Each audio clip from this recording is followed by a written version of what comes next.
All right, guys, welcome back to another Paris, Texas, a podcast. So holidays are here. Broadway has been busier than normal. We did the giveaway this last week. I used to have these things recorded like 4 weeks in advance. Today is Sunday, and this podcast is going to be out tomorrow. So no mistakes. So no mistakes. But hey, here's the bright side. I have next week's podcast already recorded. It'll come out. All the sneak peeks and all the stuff on the Facebook group will come out as normal. So look forward to that. But today's guest is Brandon Farr. Y'all might notice the name Farr. His wife has been on this podcast, Claudia Farr. So now this is the other half. Brazilian.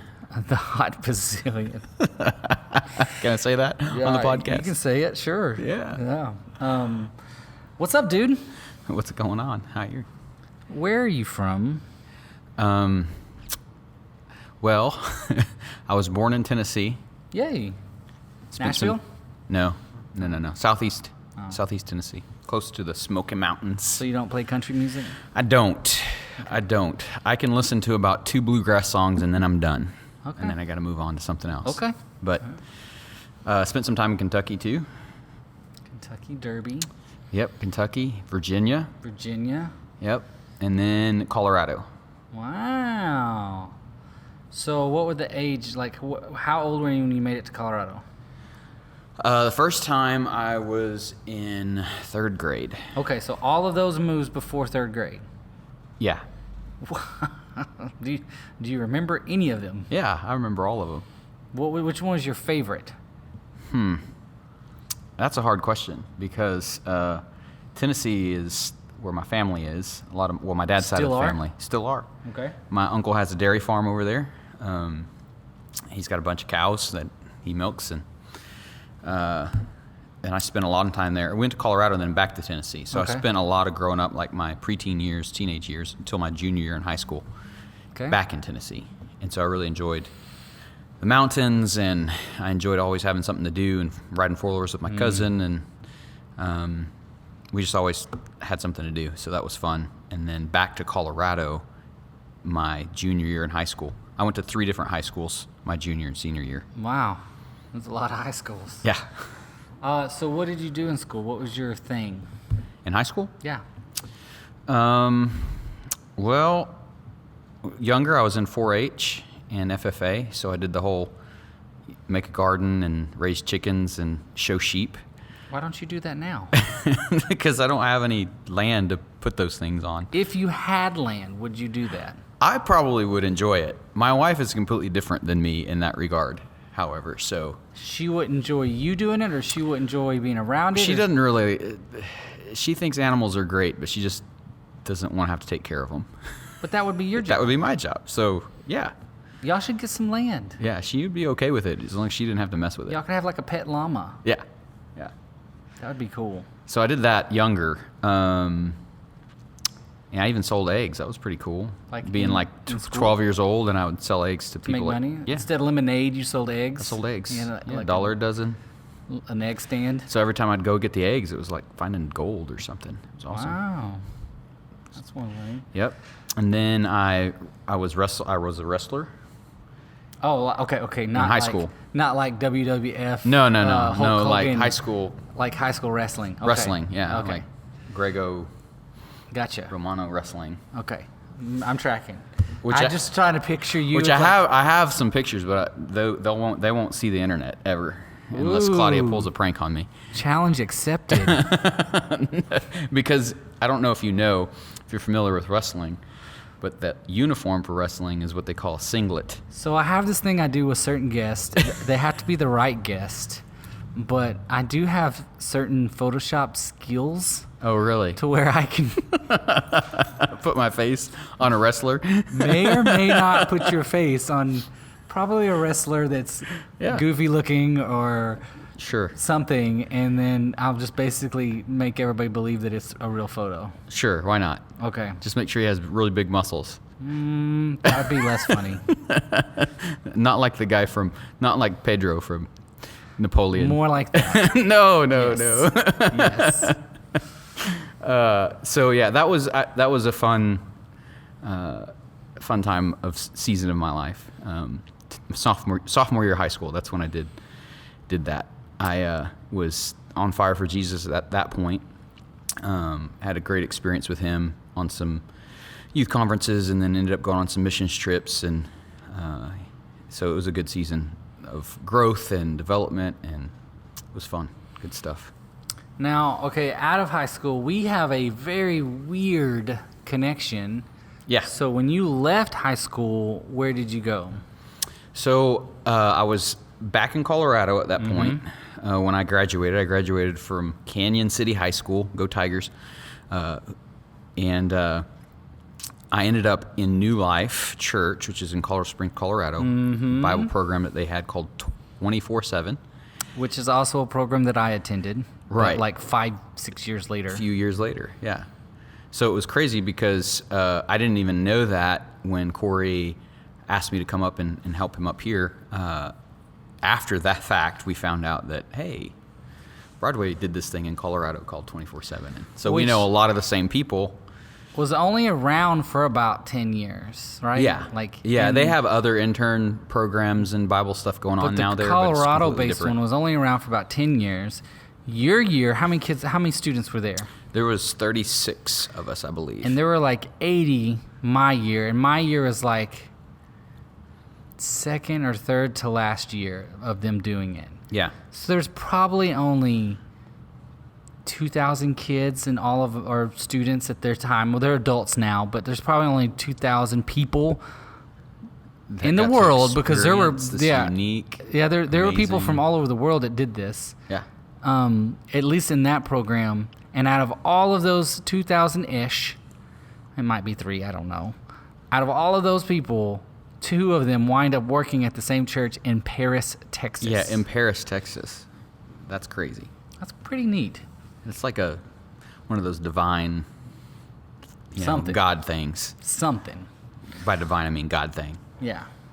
That's awesome. Anyway, so you did, how many years did you do 24/7? I was there 3 years. Ended up getting my bachelor's in ministry through their program.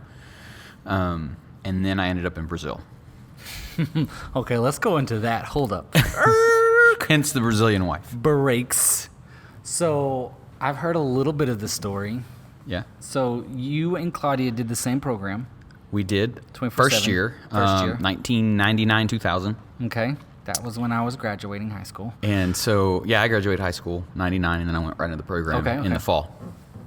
And then... we're like, I almost have the same birthdays, don't we? Yeah, we're same age. 81, like the 81. best year. Best year ever. Okay, keep going. Sorry. So I went right out of after high school right into it. She had come to the States with some friends, sister church from their church in Brazil in Ohio, some connections there, and she was learning English. Her plan was to stay 6 months, learn English, and then they were going to go back home. But she heard about the Bible program 24/7 while she was in Ohio and applied, got accepted, extended her visa, and came to 24/7. And so that's how we met as friends. Yeah, well, because you couldn't date in the program. We couldn't date in the program. Not the first year, but we didn't even consider. Neither one of us at that point in our lives even had thoughts of that. I'm doing a program with my future spouse. Right. I mean, you look around and you see guys or girls. I mean, if you're a girl, if you see the guys that you liked and that sort of thing, but that wasn't even a thought. What's funny is my year, 6 years later, after you're doing your program, 5 years, 6 years, something like that, the leader, Toph, got up and literally said, "You might be standing next to your spouse right now." So then, for awkward super moment. awkward. Everybody's looking up next to the person that's next to him, like, yeah. But then he says, "But you can't date anybody in this program." Yeah. While you're in the program. Yeah, no, Toph was pretty instrumental in Claudia and I getting together, actually. That's so awesome. I stayed in the program for 3 years.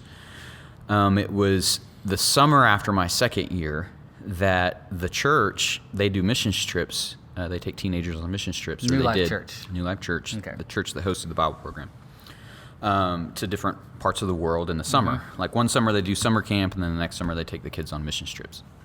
And so it was the year to do missions trips, and Toph was leading the trip to Brazil I knew how much he had on his plate with everything at the church, and so I offered to admin the trip, to organize it and make contact with everybody and make contact with people in country, get all everything. Hidden agenda. Yeah, maybe. I don't know. No, I didn't realize it. And so Claudia, I knew, was down there, and so I contacted her and said, hey, we want to come down and bring some high schoolers on a missions trip. Could you help us set it up? Can I get your phone number? Yeah, basically. or I guess you called her, so I have your phone number now. Yeah, I already had her phone number. I got you. So you went down there with the group, mission people. Yep, we went down there. It was supposed to be a 2.5 week trip. We got the students down there. She picked us up in a bus, and so she had hired a bus for us from the airport to go to our first place in Rio down there, or Sao Paulo, wherever it was. And when I got on the bus and I saw her, like, I just a clear moment, even to this day. Yeah, it was kind of like, highlights behind her head of light and wind blowing in her hair. Yeah, something like that. No, I just had never seen her in that way before, and I don't know, maybe it was just her being in her native country that sparked something. Yeah. So. Okay, so you finished the program. You finished the mission trip. Well, during that trip, I told Christopher, I was like, I think I like this girl, Claudia, and he got all excited. It was kind of funny. I can just see his face right now. Yeah, he wanted to play matchmaker, and so he was like giving me pointers, like, okay, well, have you told her yet? What your intentions are and everything. And he's like, well, okay, well, this is what you need to do. And so we get done with a day of ministry, and he'd be like, okay, you need to take her to this gas station over here, get ice cream, and just kind of hang out and ask her a couple things, And so he was kind of like, I think he was, I don't know, he was all excited about it. I could see it. Yeah, so. And so he was just kind of giving me some pointers and helping out, and finally he's like, you need to tell her how you feel, like really feel, and talk to her about it. And he's like, so if this is something that you really want to pursue, then you need to stay and meet her parents and get to know her family and stuff like that. So he brought me to the airport and changed my ticket, paid for it himself. So we changed the ticket because she lived in a different city than where we were ministering. And he and the rest of the leaders took the kids home at the end of the trip, and I went back to Claudia's hometown and stayed for another 3 weeks to meet her family and that was fast. Her pastor and all that. Yeah. Oh, it happened really fast. What? Don't mess around. When it's a God thing, or when it's supposed to be, it's supposed to be. So then, after 3 weeks, you came home. Came home. I had another year of the program that I committed to, and so I needed to finish out that commitment. Did y'all stay in contact after that? We did. We were constantly on the phone, and at the time it was MS Messenger. That was the. I remember those days. Yeah, that was the big communication thing, because I could only call her about once a week because it was pretty expensive still to call internationally, and as a college student. Actually, we did. Fast forward a little bit. After we got engaged, because that happened quick. I went back down for Christmas. That's where I was fixing to go. Yeah. So let's not jump that part, I guess. So I came back. That was the summer. So I came back, started the program in August, and then that Christmas, my friends got together, and as a Christmas present, they gave me a ticket to go to Brazil. So I went down to Brazil, and that's when I proposed. That was within 6 months of starting the date I proposed. And so then I had to come back after that and finish out the year, and then I moved down to Brazil in June, right after the program. Now, you couldn't fluently speak the language yet, right? No, I couldn't. And you moved there. I moved there. And I took a big army sack, one of those green duffel bags of whatever, and that was everything that I had, and I took it and moved to Brazil permanently. Dun, dun, dun, dun. Dun, dun, dun. So as I was down there, my of course I was going as a missionary. My plan was to start a 24/7 discipleship program in Brazil. I had talked to her pastor about it. He was excited about it and wanted me to do it. And so I raised some support and got down there, talked to the pastor. The pastor's like, well, I think you should learn Portuguese before I marry you. And so, like, okay.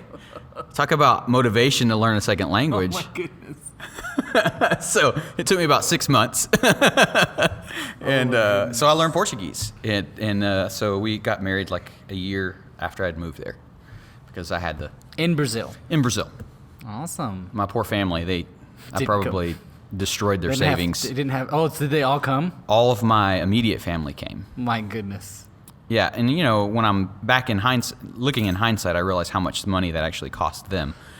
At that time, I wasn't really thinking about that, but I'm really thankful to get married there and then have them buy 2 flights and then y'all fly home. That would have been, and then get married again in front of them.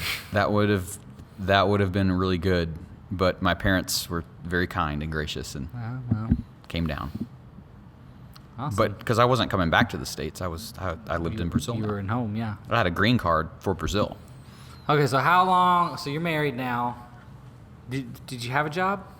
I did. I started teaching English. I raised some support to help me on a monthly basis. It wasn't a ton to help me get started in ministry, and that would just kind of go. And Christopher was helping through 24/7. They were supporting a little bit, try to get the program going down there. But I was teaching English as a second language, and so I ended up doing that a lot. I mean, there would be days where I'd leave the house at 5 a.m, catch the bus, get downtown, and this is a city the size of Chicago. Is kind of give you a comparison. Mm-hmm. Yeah. And get back home about 10 o'clock at night. All right. So how long did that happen? How long was that? I was in Brazil for a total of 3 years, I think, before we decided to come back to the States. And the 24/7 program didn't get going. Well, not the way that we were thinking. Yeah. It did become a discipleship program, and it was mostly high schoolers that did it. And it wasn't a 24/7 because 24/7 is you do it all the time, obviously the name, but we called it doulos, which kind of the word for servant, and so we were just teaching teenagers how to serve others, how to serve God. Okay. So some of the same principles and concepts that we learned at 24/7, we were then taking and applying them to high school students, and we took high school students on mission trips, and we did the weekly programming for the high school students, and awesome. And so we were teaching English like crazy through the week. To support ourselves, and then on the weekends we were doing our ministry work. All right, so you did that for 3 years. And our vacations, we were taking them on mission trips. It's kind of a vacation. Yeah. Well. So 3 years now. You decided to move back to the States. Yeah, we went back to the States, back to Colorado. Colorado. At first, because we weren't real sure what we were going to do. I had a heart for ministry, but I was just kind of seeing what would happen, and so we got back. Lived in with my parents for about. What year is this? Oh man, 2005. 2006 maybe. That's when I was in 24/7. So you were probably there because when we got back, we went to visit Toph. And there was everybody was in a class, and we popped in, and he was like, "Oh, hey guys, come on in." And so he had us talk to everybody for a little bit. You were probably in there. I think I remember this. Because they didn't really want to say anything at first, because I wasn't expecting it, and I wasn't ready. But he kind of insisted. So. Oh yeah, Toph always insists. Oh yeah, I wasn't going to be. And so anyway, we just talked about being married and being in ministry and all that. It was pretty fun. Awesome. So you were back in Colorado. What'd you do then? I started framing houses for a guy part-time. That's crazy that you were in the same room as me, and and we had no idea. Okay, sorry. Idea. Years later, hindsight. We're in the same room again. But now we know each other. Right. Yeah. Yep. So, what were you doing? Oh, I framed houses. Framed houses in Colorado. In Colorado. Okay. Which I enjoyed doing. Enjoy working with my hands. And did you not? Were you not tempted to get back involved with 24/7 and No, I wanted to. I just had to put food on the table. So they didn't have any. They didn't have any kind of paid positions. Right. And I was kind of strapped for cash at the time, so I couldn't just move up to the Springs. I didn't have any money. And just get an apartment. We were missionaries on the mission field, and we didn't have any reserves or anything. So. To everything that we had saved, it took us to move back. So we had to start over basically after 3 years. You lived at home with your mom for minimal 6 months. We couldn't handle more than that. Oh, I couldn't imagine. They were great, but when you're married and you have your own life now, it's just different. Mm-hmm. So, and they would have let us stay as long as we needed to. We just needed to get out on our own, and so we did because I was framing houses. And then I ended up getting a call from a friend of mine who also was in 24/7 and said, hey, there's a church that's looking for a youth pastor, and we knew you're back in town, and thought maybe you'd be interested. So I went and had lunch with the pastor of that church, which is just up the road from New Life Church. Yep. And we kind of hit it off, and so I started youth pastoring part-time, and they had a guy in their church that was also a builder, and so I worked for him the other part-time, framing houses and doing youth ministry. Boom. And that was where? That was in Castle Rock, close to Castle Rock. Oh, I love Castle Rock. Colorado, between Denver and Colorado Springs, right off I-25. That's awesome. So I did that for almost a year, basically, and God kind of moved me from there to Texas. So how did you get to Texas? Not Paris, Texas, because we're not there yet. No. We moved to deep South Texas, Harlingen, which is 20 minutes from the closest border crossing. So we're northern Mexico, south of the checkpoint. I mean, that's how far deep South Texas we were. But my brother was working at a church down there, and he got connected through his Bible college that he went to. Justin, that's right. And so they were looking for a youth pastor as well. Okay. And so they called me and said, hey, and at the time I didn't feel like God had released me from the church I was working at. And so I declined it. And I actually declined it 3 times. But they kept asking, and then they said, hey, why don't you just come down and check it out? Okay. It was actually my sister-in-law, Jenny, who MySpaced me.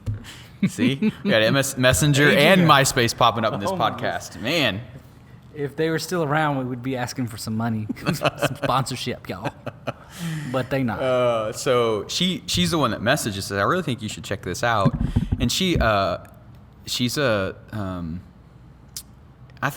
I don't know if she would say this, but I think she has a gifting for insight on those types of things. That's awesome. And so she just messaged me and just felt strongly about me and Claudia coming down to check it out. So we did, and she was right. While we were down there, they were having communion. They had communion like once a month or something, and so they just happened to be a communion Sunday. And as everybody was kind of going through getting their sacraments, I really felt strongly that God said, this is where I want you, which in my heart was great, but at the same time thinking, well, God, why didn't you tell me like this clearly before? And I just, maybe I was just so adamant about finishing out something up there that. Yeah. Anyway, so I had to let go of a good thing and leave some good relationships and a good youth ministry that was going on in Colorado to grab onto something that greater that God had for me. New. Yeah. It's awesome. Not greater as in the church was greater than the other church, but just greater as in greater for what God had for my life. So I ended up in deep South Texas at Christian Fellowship Church with Barry Jackson and Ron Corzine. Boom. Worked with Corey there for a few years, 5 years before Corey moved I might up remember here. Corey. He was on the podcast, I don't know, a couple months ago. Yeah. And so. All right. Now I'm here. But we hadn't got there yet. Oh, sorry. Go ahead. So how long? This is your podcast. Yeah, this is the Slow Your Road. So how long were you in Harlingen? Sorry, I had to think there for a second. 9 years. 9 years. 9. I don't think I've been in a place for 9 years except for here. 9 great years, yeah. I mean, I've traveled a lot, but like I bounced around a lot too. Yeah, and I never would have thought I would ever be in Texas. When I was in Colorado, like we'd get mad at the Texans that would come up and mess up our ski slopes, snowboard slopes. We used to. We'd be like, just Texans. Jerks. They don't know how to snowboard, and they're making all kinds of ruts. Bunch of cowboys. Yeah. And so I never thought I would be in Texas, but once I was down there and was with the people and everything, I really love Texas. Okay, so 9 years, that's a long time. How in the world did you wind up in Paris, Texas? Which is awesome, by the way. Paris and the fact that you're in Paris. Well, both are awesome. And that's kind of a little bit of the same story, I guess, how Corey got here through Ron Corzine. Paul Derringer, a local pastor in town. At the time, it was his father had started there's some history there with the church over here off the church that you're working at. Yeah, current church. Used to be a Baptist, another Baptist plant or something like that, and then it was Grace and If New I Wine. remember my history right, it was a branch off First Baptist Church, which is downtown. Okay. and it was kind of a satellite church out on the loop because they had downtown covered.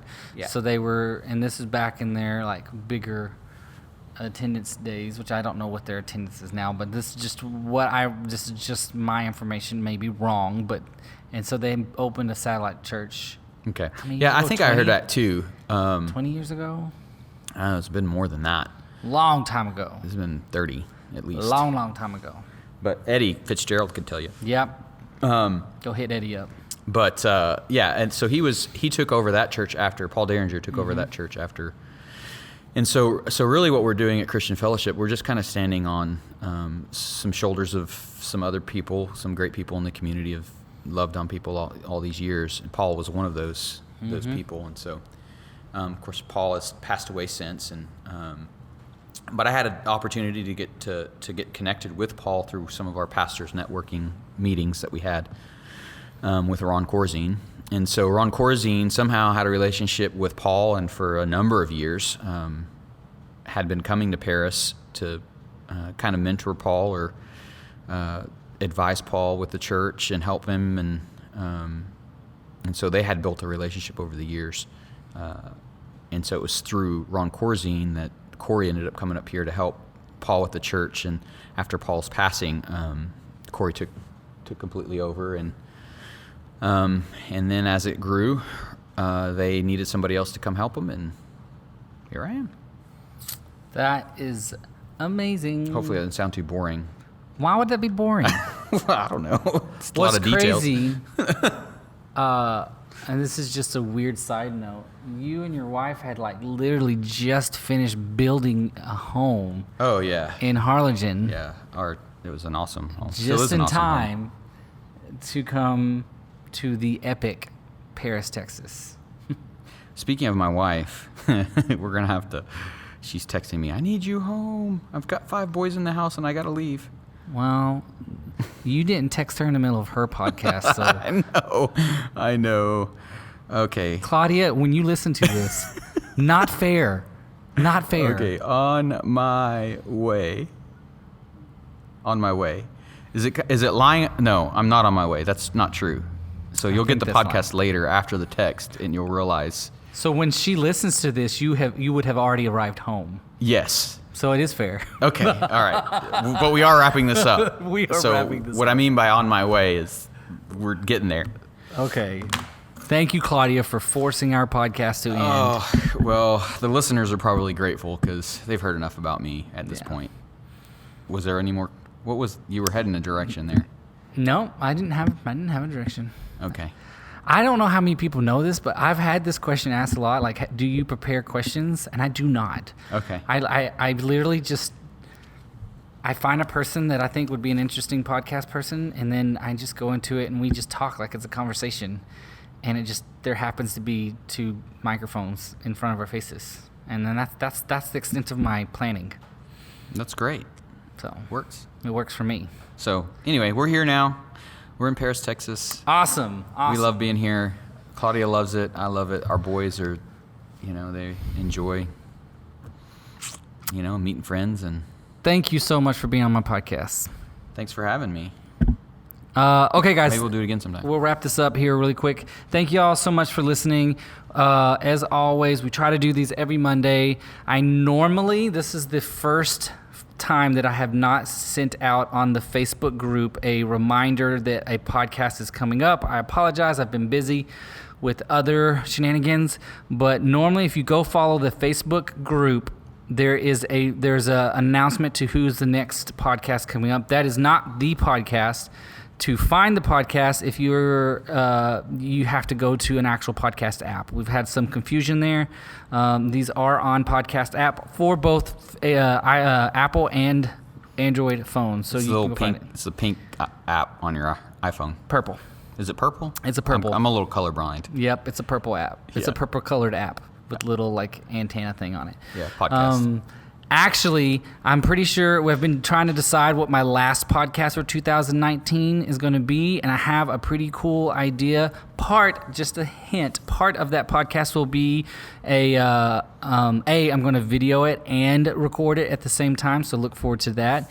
But part of that is going to be talking about how you can find podcasts, how you can find other podcasts, how to get into the app. We'll just do a whole segment on podcasts. So look forward to that. I do too. I listen to a ton of them. All the time. Yeah. And we can even talk a little bit about what other podcasts I listen to. That would be a lot of fun. Yeah. So stay tuned for some fun stuff. Next week is a really cool guest, so you guys are going to have to stay tuned for that. That's going to be epic. Thank you all guys so much.